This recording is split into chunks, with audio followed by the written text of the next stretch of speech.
Oh, is it blocking my face, causing more shadow? You hate it. The one that sells these clips can't move. Can't. I know. Well, I don't take offense to that. Without Jen, we just have Eddie. Yeah. This doesn't sell That's anything. all we have. This moves nothing. Except people do other pages. You want traffic for your podcast? Turn on Eddie's show. There's a chance they'll go running right to you. Do you want to increase your numbers? I don't know. You and I together, though, we could probably get a lot of Washington Commanders Twitter. We'd have the to- #1 Commanders talk show. I'm bummed, if you want to bring this up, too. I've been locked out of Twitter for like the last 3 months. Why are you locked out? I can't remember my password, and there's no way to get back in. There's I walked no away from Twitter, so way to get back in. It's honestly, you're better off, dude. I know. No, I'm a very happy human the last 3 months. Like, it's amazing what happens when you wake up and, like, because we all just, like, check something immediately when we wake up. Yeah. I play my little word games, and then I go to either, like, Instagram or something like that. And I used to, like, check Twitter, too. Even though, like, the last year and a half, I'm like, why am I? This is not going to bring me any joy. No. It's going to be a bunch of Elon and a bunch of right-wing bullshit, and then maybe somebody promoting a show. And that's all I'm going to see. And porn. Some porn. I don't see a lot of the porn, though. You don't see a lot of the porn? No. Why You're is your so algorithm lucky. all jacked up? Yeah. I don't know, dude. Well, I feel like most people would have a lot of porn in their algorithm just because we're human beings, and that's what. But like, I've never been a porn guy, so like my algorithm has figured that out about me. It's like we can't trap Mark with sex, but it's like, want to fix your golf swing? I'm like, yeah, I might have to. Golf swing in 1983 Redskin video. I might have to click on both of those. Yeah. You've just been rolling this whole time, right, Keita? Yeah. Thank God. We even, Mike, I'll figure out where we're going to start this episode. Guys, if you're just joining us, like we are, apparently. We have our good friend Mark Ellis with us in studio. Mark, you're like our third guest. And I got to say. You are the third guest. Yeah, and every time we have a guest, one of their clips becomes highly controversial. Yes. And Talk about car warranties. And it's, dude. You want to drive traffic? Car warranties. Men have very strong opinions about either that or Brett Favre. Yeah. Like those are the two If you things. could somehow combine Brett Favre with car warranties. I think I can because both of those things we looked up to once upon a time, and they have let us down to such a crushing degree. We walk out of both of those, it's like, oh, we got Favre, we're going to be fine in this game. And then he throws some maniacally bad pick. Yep. And then there's also the car warranty thing where it's like, oh, don't worry, I'm protected. And like, I bought my first car ever a year and a half ago. Like, I was leasing Ford Fusions for a while, just stringing on the Ford company as long as I could. And then I went to Ford because I was like, I think I'm going to commit now. I'm 42. I'm ready to buy something. Just settle down. Yeah. After I hit 40, I was like, you know what? I'm going to buy a car and I'm going to learn about the female orgasm. Like, these are two things you need to do. I'm old enough to do. It's time. And I go to Ford, and all they have in stock, the only things they discontinued the Fusion, my beloved black Fusion. They might still have a few Focuses, a few foci laying around, but everything else at Ford is either a giant sport utility vehicle, like a Bronco, a truck, Explorer, or a Mustang. Yeah. And a Mustang was kind of like the dream car. The electric Mustang is the new thing. Now it's the E-Mustang. And so I was looking at the E-Mustang, and I'm like, oh, that'd be kind of cool. It'd be kind of futuristic. And they were telling me, they're like, dude, unless you have like a great charging situation at your home, then and the guy, he's like, look, you're welcome to come here and charge it anytime you want. I'm lonely. I could use the company. Yeah, and so I'm like, well, okay, You're like, that I'm would not driving to Chatsworth, sir. not for, and then you're staying in Chatsworth for 24 hours is what he said. He's like, yeah, our chargers aren't quite the superchargers. So I'm like, yeah, I think I'm just gonna go somewhere else down the road. So I got a Mercedes, and I was like, sweet, okay, I got a Mercedes, and those things. Apparently they're great for like 2 years, and then they're kind of like a running back, you know? Really? Like they're great, and then they just After start breaking 26. down. And then you get it out of the shop, and it says, hey, I'm in the best shape of my life. And I'm like, that's the death now. Mm-hmm. Yeah. You're so like, now sure. Starting to notice stuff on the car. I'm like, that wasn't there before. It's so interesting because we were saying, I'm not sure if we're going to start this or not at that point in the thing, but we were basically saying you and Eddie are basically the same person, Mark. Same like, human. honestly, Pretty I much. feel like you are the ghost of a different life he could have had. We are variants of some other person. Yeah, there's multiple times when I've caught myself just standing outside Eddie's house in the rain, staring at him and his family, and being like, that could have been me. Could have been me. And then there's some nights when I look outside my And apartment. I'm just going, oh, he's so lucky. There's Eddie. He's alone. He's glued to his leather couch. Yeah, he's just watching me play Wii golf. Like that looks like the happiest boy in My the God. world. I could have been that good. You are kind of like a grown child, Mark. Yeah. For being honest. I mean, I really am. I don't I don't aspire to a lot of the things that adults do or that adults have. Yeah. Like I don't Have ever you ever need. felt any like weirdness about that? No, I think Because other. like I get shamed a lot by my parents, but they're like, "You're not living like a grown up."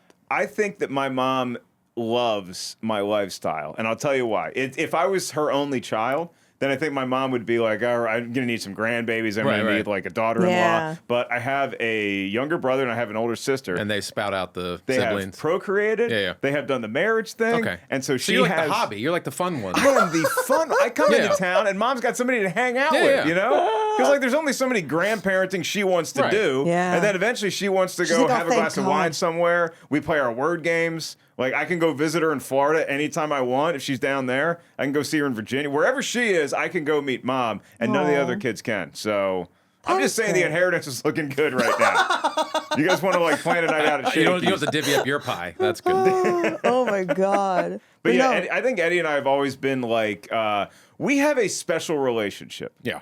it's a trauma bond. If we're being honest, It was a trauma bond. For Not a anymore. long time it was. not anymore. We don't think it is anymore. We still have to You put better work knock into on it. some wood, both of you. I'm just- Seriously. I always do the head knocking at work. If you could see the text chain that has accumulated since probably 2014 or 2015. Between you and Mark Ellis during football. during only football during games. football We season. don't text any other time of the year. No, we're it's a special friendship. It's like FDR and Winston Churchill.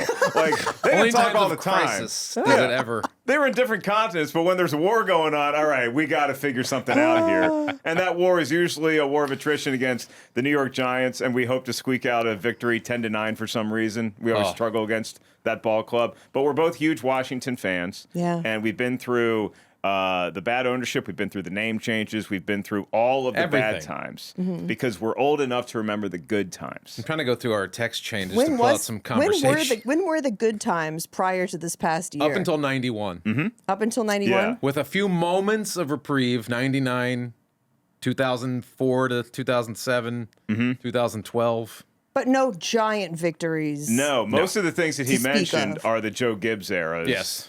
The multiple eras of Joe Gibbs. And the because one lone RG3 era. Joe Gibbs came in and completely like revitalized the franchise in the early 80s, and we won 3 Super Bowls, went to 4 Super Bowls, and life was good, and that's when we were kids. That's when we were coming up, Yeah. and we just believed that, it's always going to be like this. Great fan base, loyal, and then Gibbs leaves, and Jack Kent Cooke passes away. They sell the team to Dan Snyder. I was going to say, and then the Snyder era starts. The Snyder era starts, and it felt like it was never gonna end. I still wake up and I'm like, like I'm pinching myself. It's one of those. It's one of those dreams you have right beside like you didn't graduate high school. Yes, it really is. Because like every move, anything positive that did happen, like the RG3 season, which I still would not trade for anything in the world it's because a great ride. It gave us hope. Great ride. But it was still under this Snyder cloud. So it's like we can have nice things, but the neighborhood is still crap. The way you're describing it truly sounds like you were in the original 3 Star Wars movies. Then we went through with Berkey time. Right? The fan base got splintered, and then we signed. And then we sell the team because of Daniel Snyder's many improprieties. We'll say. Yes. He's kind of forced to sell the team, and there's a great article on him not wanting to sell the team Oh, it's the course best. not. and wanting to renege on the deal. I got turgid reading that article. Because you find out in the last minute he didn't want to sell it, and they made him sell it anyway. Yeah, And I was like, oh, that makes it even better. it's the best. And then you have all these reports of like his rich friends who have dinner with him now in London or wherever he is, that he's absolutely miserable. Why? Because the team is good and he hates it. And he was gone for 24 months, and we were in the NFC Championship game. What do you think that says about us that we love when other people are miserable? Like we like when bad people finally I get love what's when coming to miserable them. people get their Right. comeuppance. Like you're a good person, Mark. I'm Objectively. a wonderful human. But Do you still take joy when when something bad happens to a bad person? Yes. Absolutely. But I think that also makes me a good person, because like I don't take rejoice. Like if you see somebody fall on the street, I'm the first one to help them up. If I see you and your car's broken down, I will try to help. But if you're a terrible person, then I'm going to, particularly if you've hurt me, the way that Dan Snyder has hurt all of us the last 25 years, then I'm going to take immense joy in that forever. Yeah. Because you see how good it could be. Yeah. So every season the text thread is just like happy, hope. Oh, we convinced ourselves. Don't worry, we've still got time to make this up. I was thinking about 2 years ago. We can pull this out and squeak out the wild card. Yeah, and then it's like, son of a bitch. If you can scroll back far enough, there was a week 3 game 2 seasons ago. We played at Denver, and our quarterback was Sam Howell. Oh, yeah. And nice young man. Eddie and I are talking ourselves into this is going to be our guy. He's got and an he arm. leads this incredible second half comeback, and we're like, I think we're back, baby. But we were 2-0. We started 2-0. And then what happened, guys? We didn't make. I think we ended. We won 4 and, games. But that led to drafting Jaden Daniels. All the roads that led to Jaden Daniels and Dan Quinn, our head coach, and Cliff Kingsbury, our offensive coordinator, and Adam Peters, our GM, and our new owner. Everything that has led to that now feels like it was worth it.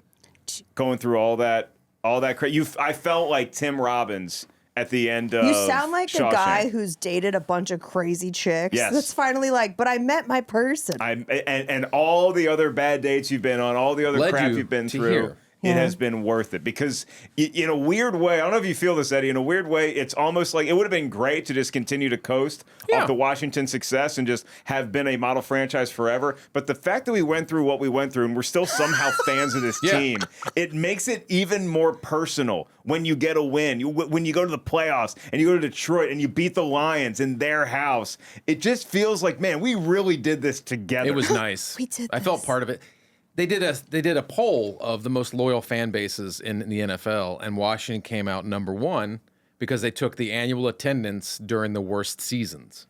And they averaged 76,000 fans, which is 6,000 more than the Jets, who I think were right after that. And they didn't even give points for fans showing up to the stadium, given how bad the stadium is. Like again, this stadium is Aren't the you guys stadium. getting a new stadium? 5 years. 5 years, yeah, which I'm very excited about because they're building it on the site of the old stadium where all the glory days The were. RFK site. Yeah, So you're hoping that there's still magic in the ground? There is magic in the ground. there's definitely magic in the ground. Yeah, John Riggins bowed on that. Right? He peed on that. He drunkenly peed on that grass. But our stadium was called RFK Stadium, which is always like a good thing in my head. So I'm concerned now the new stadium is going to be RFK Junior Stadium. We're like, and like the food's going to be terrible. There's not going to be any sugar available. There's measles everywhere. There's no fluoride in the water at RFK Junior Stadium. Yeah, if you got a vaccine, you're not allowed in. RFK was great. They had the trough bathrooms. No. What is wrong with you guys? Not urinals. You just stood there And with those other were to pooping. Yeah. You just sat there with other men, looking at them in the eyes and taking dumps. It's not. You don't do that there. Yeah, no, there were good conversations, and I learned that when I was 9 years old. I was peeing next to some old drunk guy. We had a What was splashing in your face? dude. probably we had a legit. You're not worried about germs when you're a kid. You're worried about talking with this old guy and getting some wisdom from him. And it's like, hey, who do you Some think it's going to wisdom be? from Is it him. going to be Jamie Morris, or do you think we sign somebody else at running back next year? Like it's just those are the kind of conversations. And you're Jamie peeing there as a Morris. 9-year-old. And you're like, I'm going to be doing this the rest of my life. This is me and my future. That was my intro to sports talk radio. I love that. I love that. That's like a core memory for you guys is using a trough urinal. I remember it vividly. I have Those- sense memory of it. Yeah, Just being eye level smell. with other dicks. The smell and the dicks. a lot of hogs in there. Not So just many the hogs. offensive line was called the Hogs. Oh. Yeah, it was my favorite place to go as a kid, though. It was like if you asked me, like, my birthday's in July, but like if you would ask me what would you want to do for Christmas or what would you want to do for July, like what's the one special day that Mark can have? What do you want to do? I want to go to RFK Stadium. I want to see the at the time Redskins play. I want to get nachos because that was my introduction to liquid Nachos. cheese nachos. Disgusting. And my life changed forever. And And you were like, I will only work in establishments or work around fields that eat liquid cheese. oh God, yeah, and now Comedy, movies. That's right. And the Improv has great nachos. I had some on Saturday night. I just sat there and I'm like, well, I'm getting there early. The seats don't bounce up and down, though. That's the only problem. You do have like the greatest job ever, though, because right now you're working for what, Rotten Tomatoes, right? Yeah. I get to host for Rotten Tomatoes. I mean, among other things, besides doing touring and stand-up comedy. Yeah, I kind of just go where the wind blows me. I'm like the leaf in the Forrest Gump movie.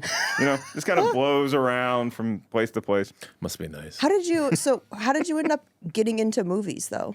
Like, I've never asked you that all the times we've worked together. I always liked movies, and I was like referencing movies, in conversation, which I think a lot of people did. And then I met Christian Harloff, a buddy of ours. At the Comedy Store, right? I met him, actually I met him at a barbecue when I first moved out here. He had a mutual friend of ours who went to Florida State where he went. And so he's like, oh yeah, my buddy Christian does stand up. And he's like, he has this barbecue every so often. So we went to Christian's barbecue, and this is like single Christian.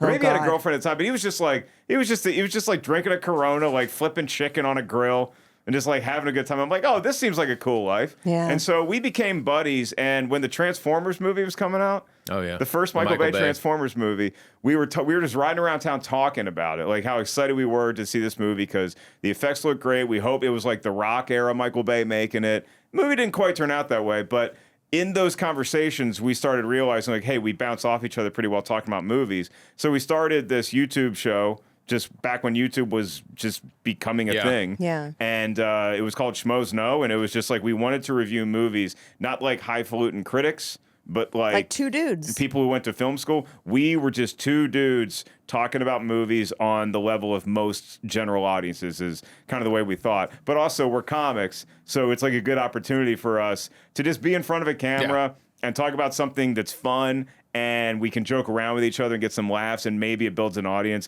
We had no idea where it was going to go. And it built an audience. It built such a big audience that like you guys did spin-offs from it, and then you had the Schmoedown. The movie trivia Schmoedown? Honestly, like... With the best host in the business, Jenn Sturger. Thank you. No, but I always tell people, like, that show gave me my legs back in front of a camera. You know what I mean? Like, really? I had other gigs post-Favre era, but that was, like, I felt like I was such a fraud in front of the camera, or I was just, like, reading a script, or I felt super robotic, and like the Schmoedown just felt like I got to show up and be Jenn. Yeah. You know what I mean? Well, that's like the thing that to quickly backtrack, the thing that I noticed about you the first time I met you at the Comedy Store in the patio. Brad Williams introduced us, and I'd never met you before, and I didn't even know that you were like out in LA doing stand-up. But like, so as soon as I heard the name, like instantly I knew who you were. Which is crazy because most people out here, no clue. Right. Like most people are like, football, I don't know her. Like that's why I moved here. Yeah. Yeah. And then like a bell rings, but then you talk to you for like literally 30 seconds, which is what, most of the trolls that I'm sure you get never have the opportunity to do. You talk to you for 30 seconds, you're like, oh, this is just like a normal person who's like cool. And is funny and can like sports and is just like good at her job and like wants to do stand up now, is doing on camera stuff. And so then we became fast friends. And then Christian actually was like, hey, what do you think of Jenn for the Schmoedown? And then you're hosting that with us. And it just became this. The Schmoedown was always like, it became a grind after a while at times. It was still so super fun to have done. Yeah. And the community that it built is still like, insane. But they're still all like around. Active, like everybody right? is still around, and they still like, I see people all the time and they tell me how much fun they had watching it. And so it's never something that I'd be like, oh, let's bring it back. Like, let's revive it, because it was so much work for you guys behind the scenes. There's a lot of work, but it's also just like, okay, we moved on, and like, I don't really need to retread all that. People don't realize like how long those shoot days were, because we do like 6 matches a day or something insane like that. It was a lot, but it's also just a lot like coordinating everything and like, coordinating everything, managing big personalities. After a while, you realize like, okay, well, I like working by myself on stage, and I never really knew. I don't want to be a parent ever, and now I'm suddenly the mom of 150 competitors and like crew and all this stuff, and I'm like, that's a big responsibility. You were the non-parent to take there on. Were days, Eddie, when like stuff would get so contentious on set, and you could tell Mark had it because he would just take off his headset and be like, "I will turn the show around."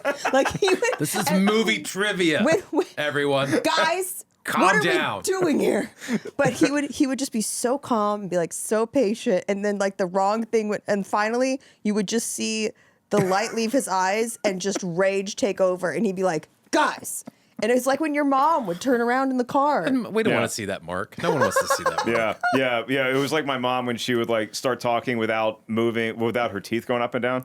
Just like, get in the car right now. It's like, I remember that. I remember being at Food Line with my mom, and like me and my brother just joking around, pushed it too far. One time we were shopping, and we were just like going up and down the aisles with my mom, and she just had enough of this stupid improv act my brother and I were doing. And my brother picks up this thing of kitty litter, and it's in a jug. It's not like normal kitty litter in a bag. It's in a jug. My brother holds up. He's like, I think this milk's gone bad. And we lost it, and that was the joke that killed my mom. And she's like, you go to the car right now. Like, she was so done with us. I love that that's a core memory for you. Oh, man, yeah. It was a great... My brother's the funniest person I know, and my sister's the best storyteller I know, so I'm just pretty much stealing from both of them. You're just stealing bits. And just put it on stage as me. Do you have core memories like that where you're like, oh, that's why I became a performer? Yeah, mine were failures, not something that made me laugh out loud. The jug thing was really funny. That's funny. Yeah. That's hilarious. What's your core memory that made you a It was comedian? my brother's birthday party. He was probably 7 years old. So I was 9. And we'd sent out the invitations to his class, because what you did back then, everyone in class got an invitation for the birthday party, and then on Saturday, everybody would come over. And you hope you don't see the invitations like all over the floor. Right. You hope like when you're walking out, and you're like, oh fuck, it's in the guys hallway. have They're all in the Yeah, it's hallway. like, I don't think a lot of people are coming to this thing. 30 scattered invitations in the hallway. And I got the invitations, and I wrote, they said, come see Mac, or come to Mac's, my brother Mac's birthday, Saturday, whatever the date was. And then I went through every single one. I wrote, and see Eddie's magic show. Yes! This had to have gone well. Oh my God. So that went out. Now you're booked. Right, now I'm booked. I got the gig. How did that get past? Because I did it on the sly, and I was just like, and see Eddie's magic show. And then he took him and gave him out. He didn't even look. But like, where was your mom? My mom's like, my mom didn't give a shit. She was just like, whatever the kids want to do. Because we were 2 years apart, so we were basically like, it was like two friends. It was just like, there was no like, it wasn't siblings. It was just two idiot boys. It was like a frat house with two kids. Yeah, that's kind of how like boy siblings work. Yeah. It's like we'll beat each other up from time to time, but it's also like, hey, And then you'll conspire and come up with some stupid idea. And that's all in the span of like 30 minutes. Yeah, girls don't work like that. Right. At all. I have an older sister. I sent it out the day of the party everyone's coming over to the party, right? And I'm like, a typical Eddie fashion, I don't prepare at all. I'm just like, well, I'll just do a magic show. What did you have? What tricks did you have? And I had gotten a book they had the book fair at school, and they had a book of magic tricks. Was it the bookmobile where you walk into this like weird van and they have all these books? No, we didn't have the van. Or was that just me? That was just you. And maybe I shouldn't have been there. I think you got Come to abducted think of and it- you don't know. He's like, I got in the back of a van because kinda he told me hazy they after were that. books. I don't remember They're the like, rest of that This is the weekend." laziest child abduction I've ever seen. Hey, I got a Berenstain Bears book out of it. I'm good. Look at this nerd. I got touched, but I... Jesus Christ, Mark. He's just like, wait. Hey, the candy was worth it.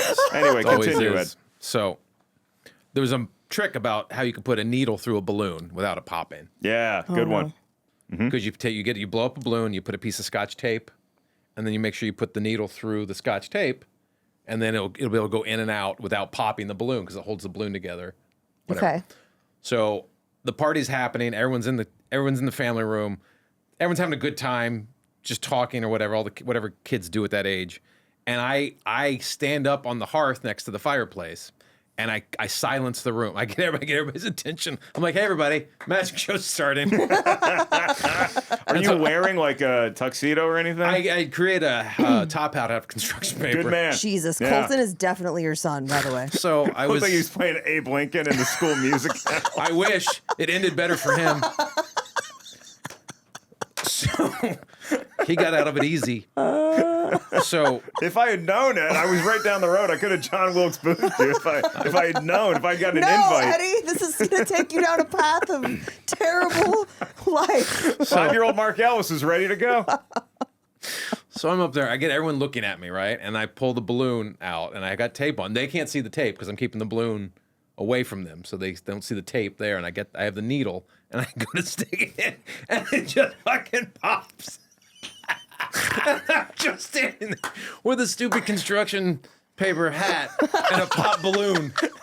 And I just see like the crowd just sort of part, and I just run through the part into my bedroom, and I stay there for the rest of the party. Oh, And you were man. like, I need to do this every night. I was, I gotta, I need to feel this level of shame every night. and for some reason, I keep trying to chase that feeling. There was never a thought in your Comedy head will give it to like Steve Martin it, to be like, oh, like I meant to do, No. like it was like a zany I wasn't prepared. This was comedy my act. literally my first performance. I Yeah. didn't have the wherewithal as a seasoned performer to play it off. So I have actually a similar story to that, and it might be the reason why I actually feel like I want to at least be somewhat prepared when I go on stage.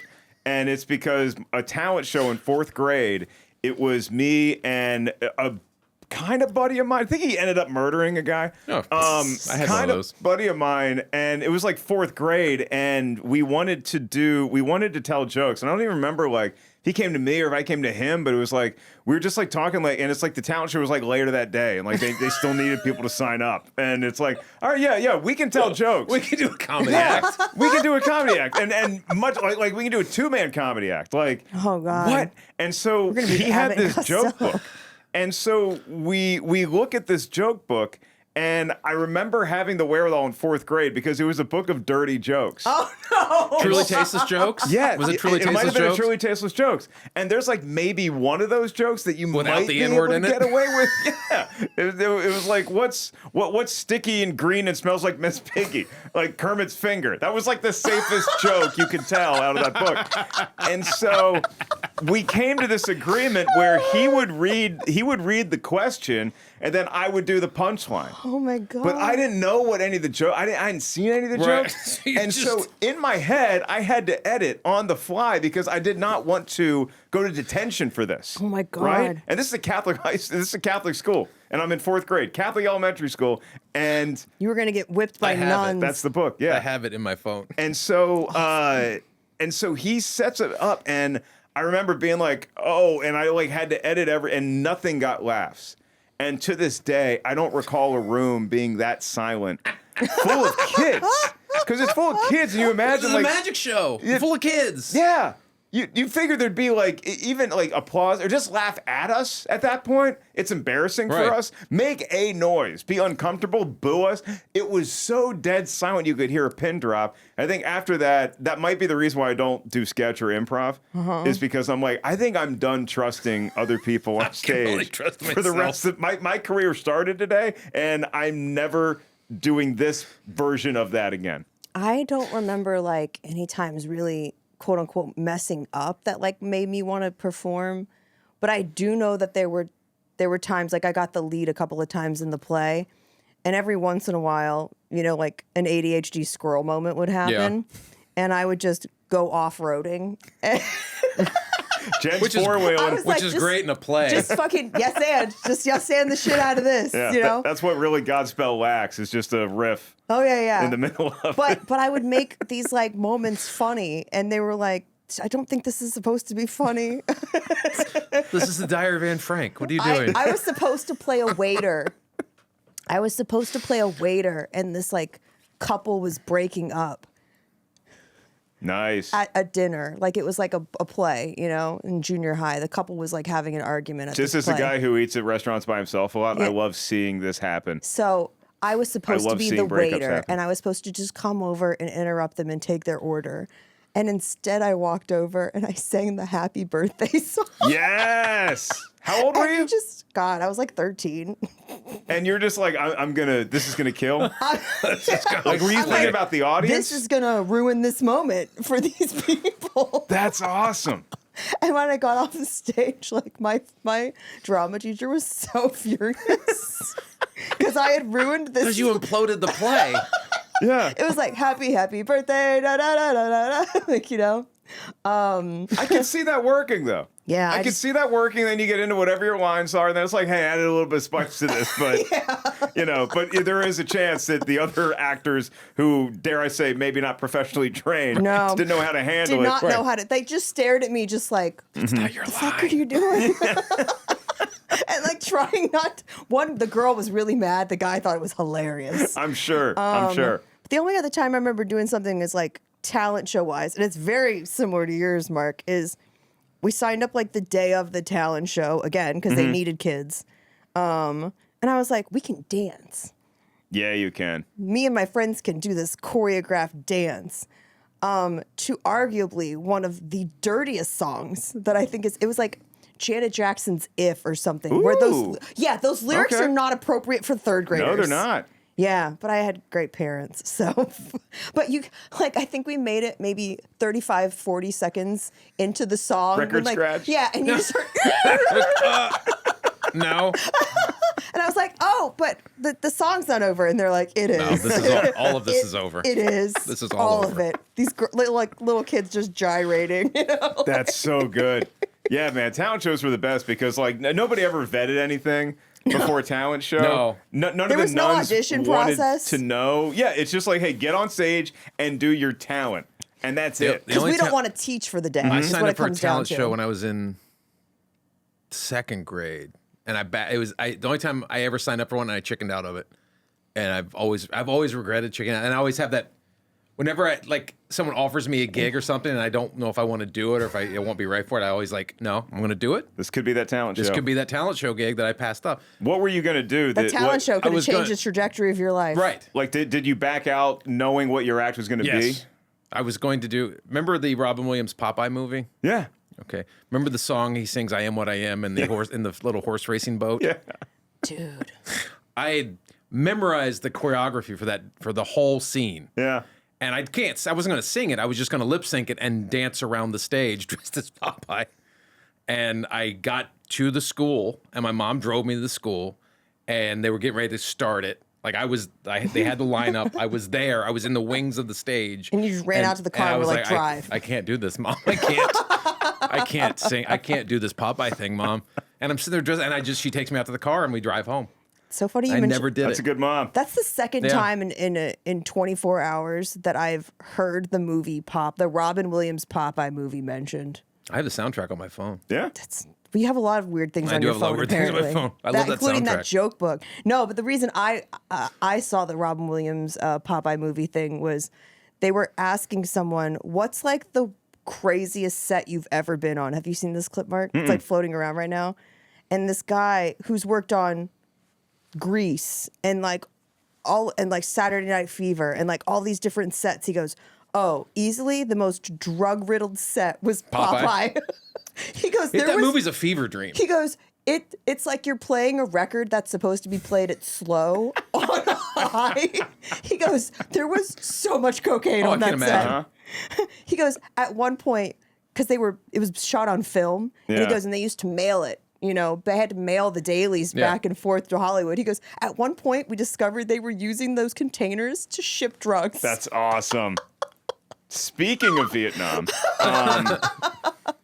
this actually brings up something funny about my talent show when I was a senior in high school. There's a call that came in, and they left a message because we were out at dinner or something, and we get back, and all the message was we want to we just wanted to ask Mark if he would be involved in the talent show tomorrow.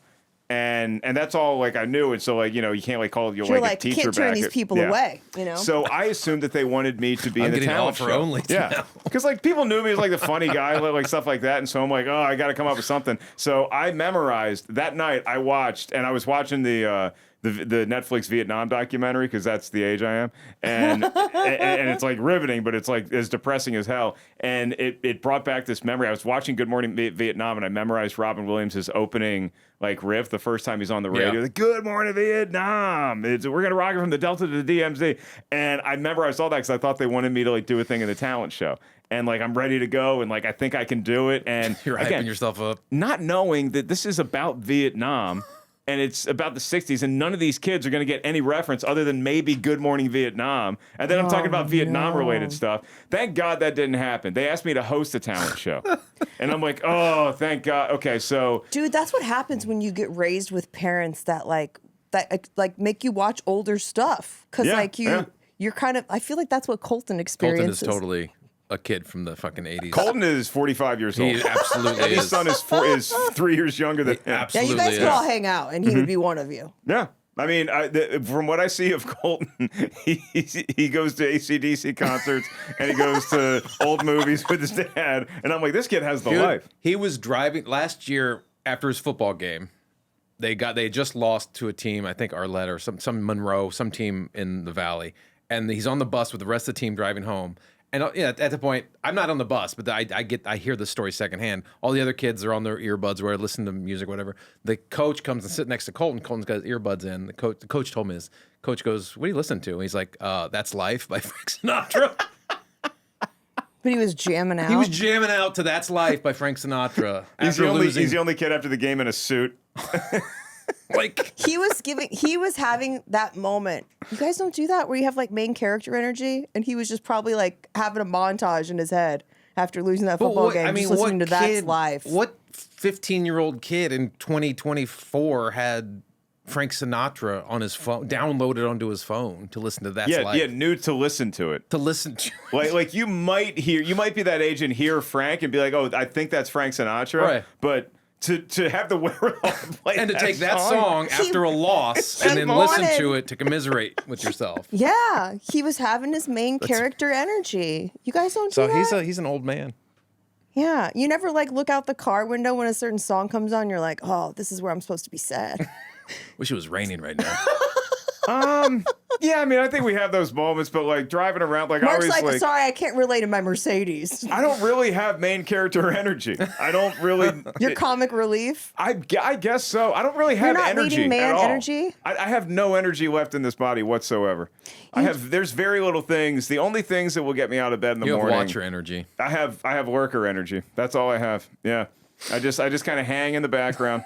Really? Wait for my moment. Yeah. No. I'm like Patrick Swayze at the end of Point Break, you know, where he's like watching the 50-year storm come in, and Keanu Reeves like, "What are you doing, bro?" And he's like, "I'm just waiting for my set." That's all I am. I'm just Swayze I'm gonna go staring at a crash and beach. burn in a few minutes. Yeah, just waiting for my set to come in. Waiting for my impending death. You guys are so silly. No, but I don't think I'm the star of my own movie necessarily. No. You don't want to be. It's too much pressure. Nah, yeah, it's a lot of work. You are the comedic relief, You though, gotta be on for set sure. every day. You got to carry a franchise. That's too much. That's why I love commercials. I love acting in commercials. You do commercials? I used to do a lot, and I Yeah. started to get back into it because it's one day on set. It's one and day then on you're set. done. Yeah. And then it's you get to usually leave. just a reaction shot to McDonald's or something. Yeah. It's like that's all it is. If like you can get paid very well and get royalties for like the next 2 years for doing this. What are the commercials you've been in? I did a lot of Carfax commercials back in the day. Show me the Carfax. Did a As the Bud Light. salesperson or the person buying the car? I was the person buying the car every time. So different salespeople would try to sell me this lemon, and I'm like, just show me the Carfax. So still to this day, I have like some people like, hey, did you ever see the Carfax? I'm like, I never saw the goddamn Carfax. Not Commercial. None of it's real. Yeah. Then like beer commercials, like restaurants. Did a commercial for Uno, the card game. Uno? That was a big one for my family. Yeah, Why? because we loved playing Uno. And now Uno is just this bastardized, and the statute of limitations is passed on that contract. Uno is just this bastardized version of what it used to. It's like, What the hell Really? are it's we like even public doing? domain at this point. They ruined Uno? There's like 9 different kinds. It's like Cinnamon Toast Crunch. It's like, no, just stay with what Dance with the Girl That Brung You. And now you go to Cinnamon Toast Crunch. There's like apple spiced. There's gingerbread. There's vanilla. There's all this other kind of crap. And it's like, no, just CTC is all I need. You guys are such old white men. Pretty much, yeah. They ruined Cinnamon Toast I want my Crunch Cinnamon Toast Crunch. and Uno. Yeah. Get that vanilla out try of to my buy cinnamon. Oreos now. You'll go insane. Yeah. There's It's like just, 17 different types of Oreos. Yeah. see, I don't have these problems because I don't go down these aisles you guys speak those are of. the best aisles in the store. No. No, well, you go to like the Erewhons of the world. You know, not a lot of products you've heard of. Yeah, most of it, Right. but it's all going to give you farts Yeah, for sure. Yeah, right. Well, I'm Real expensive ones. I'm sure just because you're not buying Lay's potato chips, just because you're going with Jackson's Honest Farms purple heirloom chips, it's all coming out the same way. Yeah, you're not eating Lay's with Olean in it. Yeah.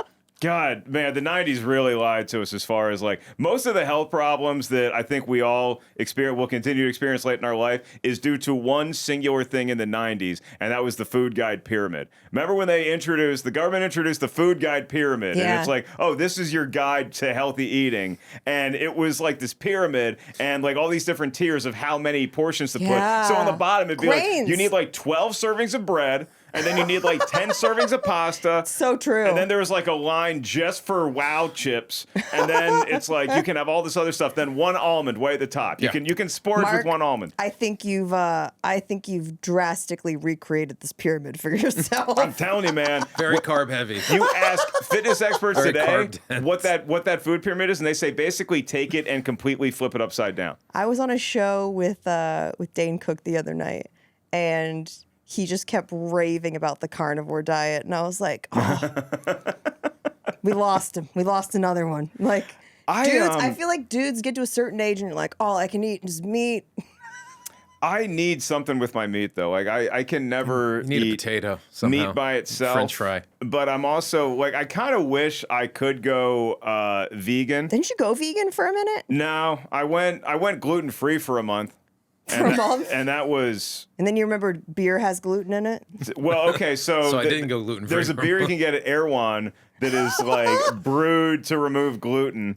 And It's like I can't remember $70. the You're name like, of I it. spent $1,000 that month It's a on lot beer. of money. And I remember I was doing a weekend at the Tempe Improv during this run, and I get off stage, and it's Thursday night, the first show, and I had a great set. And after the show, I go up to the bar, and I'm like, hey, do you have anything that's like alcohol but like gluten-free? I'm kind of doing a thing. And they're like, oh, yeah, this cider. And so, like, that hard cider. And I had my first sip of, like, hard cider, and it was, like, ice cold in this big glass. And the first sip I took, I was like, oh, my God, my problems are done forever. I can drink this for the rest of my life, and it's gluten-free. This is delicious. And I got halfway through the glass, and it was so goddamn sweet, I could not get down one more drop. And I'm like, I think I just got to go back to the gluten. Like, I'm too addicted plus to you it. can get drunk off cider. Can you? Yeah. I haven't gotten that far. I'd have to start injecting it because I can't get it down the gullet. Too sweet for me. It's so funny because like you just give such good guy vibes. Like I feel like you're the kind of guy that like even if you're dating him and you break up with him, like you're still good friends with him. I'm friends with all of my exes. Really? Yes. Do any of the new girls, like when you date a new person, do they have an Yes. issue with that? Yes. Why? Because I don't think they have an issue with that as much as they did when I shared a dog with my ex. Oh, yeah. Because like Molly was still like such a big part of my Yeah. life right up until the end. Like she was my dog as much as she was, her mom's dog towards the last 10 years But since you we were and dating Danny and have stuff. like really, you guys really made that work. Oh, we Yeah. made it work brilliantly, but then it would be weird if like you stayed overnight somewhere and then like the next picture you post on Instagram is like me and Molly in the back seat. And I never like contextualized that in my own head, but then she's like, well, yeah, it was a little weird that you left my bed to go pick up your dog at your ex's. And I'm like, yeah, I can But see how like that's your not kid. ideal. But it's like your kid because you That's don't what- have kids. That's what you have to explain to people is like, she's not just a dog or she is a dog, but like the way, the regard that I hold her in is like, I'm pretty sure I love Molly more than most parents love their kids. Yeah. Like I'm pretty sure. You guys treated that dog like royalty. She was like Colton. She was an old soul. She probably would have listened to a lot of Sinatra. Just that's life. Yeah. Coach looks down to Colton. Hey, kid, two things. Your bench next game, and I booked you for a week at the Dunes Hotel in Vegas. So get your tux ready. Are you playing any gigs out? You just finished Vegas, right? I was there for CinemaCon. And so I I thought you hop were up. playing. You were playing Brad Garrett's. Doing Brad Garrett's in July. Nice. So July 7th through 13th, I'm at Brad Garrett's, and July 7th happens to be my birthday. Oh, Which nice. I don't make a big deal about my birthday at all. I'm excited for this birthday because the majority of it will be spent in my car alone driving to Las Vegas. Yeah. To 115 degrees. God, I love that. Yeah, I'm worried about the Mercedes. Really? Yeah, once it gets in the heat. See, the problem with new cars is as follows. I know how to work on an old car. I know how to fix your old. If it's like an old Well, Honda new cars Civic, are all computers. yes, it's like a goddamn, like you have to take it to the Genius Bar. Like I don't know how to fix anything in this Mercedes. What are your opinions on car warranties? I hope they work. It's a lot like praying. It's like, I'm just going to throw this up here now, and I guess the car warranty gods answer in their own time. Is this covered? Are you going to go back out touring in the fall? A little bit more? I might. I mean, I was touring a lot the last two and a half years off the last special. So this year I kind of like designed it to not be on the road nearly as much. Yeah. Plus you're doing all that work for Rotten Tomatoes and stuff. Yeah, right? and I get to like host stuff in town. So, I have enough stuff to keep me busy. I like being busy-ish. It's cool that they're letting you do. Is that like a studio show you're doing with Rotten Tomatoes? Yeah, so one of the shows they have me do is they just give me a microphone and a crew, and we go out on the street. And it's conveniently called On the Street. Yeah. And we just They really thought that went through. Man on the Street. Yeah. It's like, well, I think they probably wanted to call it Man on the Street, but they're like, probably not going to be Mark's gig for long. So let's see how long it takes him to ruin this. Human on the street. And person on the street. And, just microphone back and forth, like fun, talking about movies. And then when we're in various studios, I'll get to interview like the entire cast of like. Yeah, those are the ones that I've seen like that are really cool. Where I'm like, damn, that's a cool opportunity. It's great. And it's actually easier for me than doing like a junket interview, because a junket interview, you walk into a very small room, like half the size of this. Suck, and it's like me and I'm interviewing the great Jen Sturger, and you've been through 50 of these that day already. And been asked the same questions. Yeah. And you only have like 5 minutes to really like it'd be like, hey, I'm a good one, But when you get like 20 minutes to talk with the cast of like, Thunderbolts or Superman or something like that, and you get to do it in a studio space, and there's like 50 crew people behind the camera, that's like my comfort zone. Yeah. Because it's kind of like you're on stage. Yeah, there's some energy there. And now you have people to play off of. I was going to say, do they have audiences or that's just all crew? It's not audience, it's just like a bunch of crew. But they and all you make them laugh. So. Yeah, you get a couple laughs out of them, because I don't have my co-host that I had at the 4th grade talent show. I've upgraded. And then you just get to kind of like riff with them, and like getting into a conversation is the best part. Yeah. If you're interviewing somebody and you can make it into a actual conversation, that's when it really like gets me out of bed in the morning, Did you got to talk to the new Thunderbolts crew? The Thunderbolts, the new Avengers? The new Avengers, yeah. Yeah. Did you meet David Harbour? Back when we didn't know what the asterisk stood for. Yeah. It was the Dark Ages. Did you meet David Harbour? I did meet David Harbour, yeah. Does Eddie give shades of David Harbour? He's got the I'm same I'm done with this shit vibe. Yes. I'm Timu David Harbour. But I would honestly, if you lined Eddie and David Harbour up together, I think you might rather approach David Harbour than Eddie. Really? Yeah. Yeah. Eddie's just got a slightly more intimidating, don't talk to me at rest face than David Harbour. I'm working on it. David Harbour has a smirk that comes easy to him. Yeah. And Eddie has a smirk that I literally have to walk up to him after Commander's Lost and, like a clown, paint his lips. I have to do this to Eddie's face. Just to remind it that you can experience joy again. I'm working on it. Yeah, I'm in my era where I'm like, it. David Harbour's hot. Yeah, I'm like, yes. I'm like, so you're a little late to the Stranger Things, because when Stranger Things dropped, everybody's like, oh, I wish this was my dad. And I'm like, well, that's a weird thing to say. Yeah, no, I didn't wish he was my dad. My daddy, yes. Yeah, your daddy, right. Yeah. No, you know what really, the movie where I was like, yes, it was, don't judge me. The Equalizer. No, the movie that Batman, the Santa one he did. The Dark Knight Returns. The Santa one he did. Oh, Jingle, yeah. Violent Night? Violent Night, where I Yeah. was like, yes. Yeah. Is that a deeply harbored fantasy you've had about Santa Claus for a long time? So you have a Santa Claus and Well, David now, Harbour Mark, thing? I got to take this to fucking therapy. Of all of the maybe fictional, maybe real holiday characters, who would you like to sleep with the most? Because Definitely not Hot Frosty. I was like, not hot. Not my thing. Hot Frosty. Do you remember Hot Frosty? It's on Netflix, It right? came out last year. Yeah, it was No. a big thing on Netflix. Missed Hot Frosty. Yeah, Was it it was Netflix? about a snowman that came to life that had abs. God, even the snowmen are getting them now. Yeah. I saw one once upon a time. But like I used to, How many pictures did you take of it when you saw it? I wanted to, but it went away. So this is Don't go anywhere. I used to have a bathroom with like the sun. It had like a window where the sun comes in, and the sun came in, and if it was like the exact right time of day, if it was like 4:15 in the afternoon, and I just got out of the shower, There it is. It was like Indiana Jones. It was Raiders of the Lost Ark when he has to put the staff of Ra, and it has to hit the sunlight, and it's going to point to where the Ark of the Covenant is, but you have to do it at the exact right time. That was and your I saw ab. the ab, and I ran to get my phone, and I came back, and I'm like, oh, it's gone. So like those kids in the Cat in the Hat, like, oh, it's raining again. Can't go outside. Had it once. You had me at Indiana Jones. You lost me at Cat in the Hat. That's But why man, you're a cool chick. You've seen a lot of movies. I've seen a lot of movies, dude. Seen a lot. Yeah. So we do this thing, Mark, where we make all of our guests play this game with us called love Florida games. Man Friday. It's called Florida Man Friday. Florida Man Friday. Because the show comes out on Friday. So Eddie reads us 3 Florida Man stories. Okay. And Yumi and Kita have to decide which one is the fake story that Eddie made up. I give you Okay. 3 Florida Man headlines, 2 real, 1 fake. I know Eddie's imagination You tell me. pretty well. I What feel the like fake one is. honestly, it's just us guessing Eddie's writing style that day. Yeah, with all the quarterbacks we've had to talk ourselves into being the Dude. franchise guy over the years, I can I spin. feel like I know where Eddie's mind I can goes spin. Okay. when it comes to fiction. Here we go. Talking a big game, Mark. Here we go. Florida man paints himself green to his. Sorry. Florida man paints himself green to avoid the police. Florida man found with screen. cocaine in his prosthetic leg. Florida man fights off bear using only a frying pan. I think the I'll repeat those again. Florida man paints himself green third to one avoid is police. fake. Florida man found with cocaine in his prosthetic leg. I want that to be real. Florida man fights off bear using only a frying pan. I want the prosthetic leg to be real, 2 real, 1 fake. but that one pops the most out of the 3. Right. Yeah. I feel like Eddie's imagination wouldn't let him get the brilliant comic that Eddie is. I feel like he would have had to add something to the green one.